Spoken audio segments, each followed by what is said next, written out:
작용으로부터 만들어진 주관적 경험, 감각질의 본질은 무엇일까에 대해 발표하게 된 정지용, 고도예, 이우연, 고도연입니다.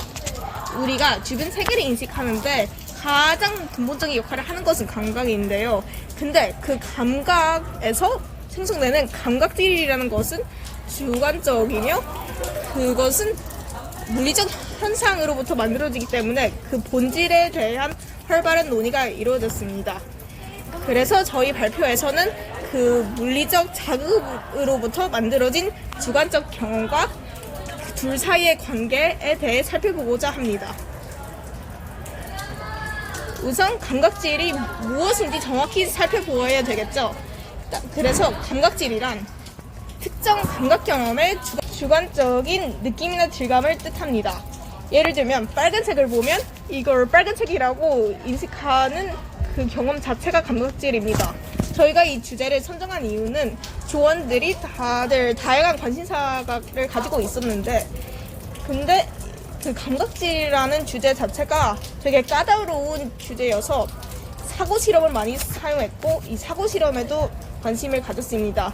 또한 다양한 관심사를 다 아우를 수 있는 융합적 주제라고 생각했기에 이 주제를 선택하였습니다.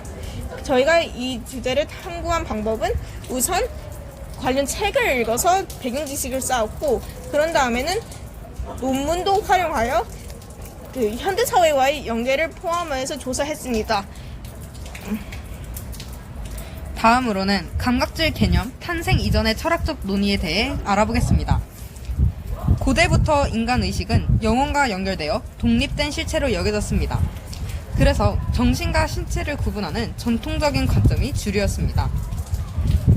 감각질 개념이 생기기 전 르네 데카르트는 인간을 정신, 즉 영혼과 신체로 이루어진 이원론적 존재로 보며 영혼은 신체와 분리된 독립적 실체라고 주장했습니다. 그는 상상 가능성 논증을 통해 마음과 몸이 서로 다른 존재임을 논리적으로 설명하였습니다. 이처럼 초기 철학에서는 정신과 신체의 분리 가능성 여부를 두고 오랜 논쟁이 이어졌습니다. 물리주의 vs 이원론, 감각질에 대한 활발한 논쟁에 대해 알아보겠습니다. 먼저 사회문화적 구성주의입니다. 감각이 사회와 문화 속에서 형성된다고 보고 반복된 경험이나 전통, 불평등 구조 등이 감각에 영향을 준다고 주장하는 주의입니다. 다음은 생물학적 물리주의입니다. 감각을 외부 자극에 대한 신체의 생물학적 반응으로 보며 언어나 문화는 이를 표현하는 수단일 뿐 감각 자체를 바꾸진 못한다고 봅니다. 다음은 현대사회와 감각질입니다. 감각질은 과거에는 주로 문학이나 철학의 영역에서 다뤄졌지만 이제는 대중문화와 디지털 미디어 중심으로 확대되면서 SNS의 발달로 시각, 청각, 촉각을 자극하는 콘텐츠들이 급속히 확산되며 감각의 과잉과 피로라는 새로운 문제들이 제기되고 있습니다. 감각질은 자아 표현과 소통 수단이기도 하지만 자극의 과도함은 현실 감각의 마비, 공감 능력 약화 등을 초래할 수도 있습니다. 감각질을 둘러싼 계급적 세대 간 갈등도 심화되고 있습니다. 젊은 세대는 감각을 중심으로 한 자기 표현을 자연스럽게 받아들이지만 일부 기성세대는 이를 도덕적 해이 혹은 사회적 퇴행으로 바라보기도 합니다. 즉, 현대 사회에서 감각질 논쟁은 인간의 존재와 소통 방식, 사회적 가치에 대한 근본적 질문과 연결되며 감각 중심 문화 속에서 균형과 성찰을 모색하는 것이 중요한 과제로 대두되고 있습니다.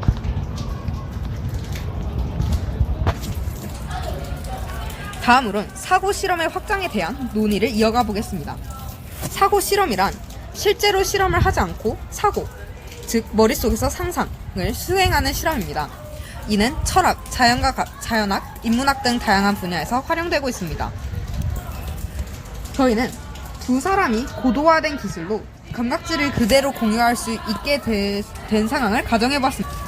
이에 대한 질문으로 과연 상대방이 동일한 감각적 경험을 할 수 있을까? 아니면 정체성, 성향, 뇌 구조 차이로 인해 불가능한가? 라는 질문을 만들어내었습니다. 먼저 네이글의 박쥐 사고 실험을 통해서 철학적 비교를 해보았습니다. 인간은 박쥐의 초음파 감각을 물리적으로 이해할 수는 있어도 박쥐가 느끼는 주관적 경험, 즉 감각질을 완전히 상상할 수는 없습니다. 다음으로는 저희의 사고 실험에 대해 말해보겠습니다. 인간과 박쥐보다는 두 사람의 뇌 구조는 훨씬 유사함에도 감각질을 완전히 공유하는 것이 가능한지 의문이 들었습니다. 만약 적은 뇌 구조 차이조차 동일한 감각질, 주관적 경험을 가지는 것이 불가능하다면 자신의 과거, 기억이나 감각을 다시 느끼는 것조차 불가능할 수 있지 않을까라는 의견이 나왔습니다. 결과입니다. 특정한 결론은 나오지 않았지만 감각질 공유에서 물질과 물리적 형상이 형상 영향을 미칠 수밖에 없는지 생각해 볼 수 있었습니다. 만약 감각질의 공유가 불가능하다면 언어로 타인에게 자신의 감각질을 공유하는 것은 감각질이 여러 번 변질된 상태로 전달되는 것이라는 점을 생각해 볼 수 있었습니다. 결론으로 감각질은 색이나 소리처럼 주관적인 느낌을 의미하며 데카르트 이후 철학자들은 감각질의 본질을 물리적으로 설명할 수 있는지를 두고 오랫동안 논의해 왔습니다. 현대에 들어서는 디지털 기술과 사고 실험 등을 통해 감각질을 이해할 수 있는지, 그리고 그것을 타인에게 전달할 수 있는지에 대한 가능성과 한계가 중요한 문제로 떠올랐습니다. 감각질은 단순한 뇌의 작용뿐만 아니라 언어, 문화와도 밀접하게 연결된 복합적인 현상으로 여겨집니다.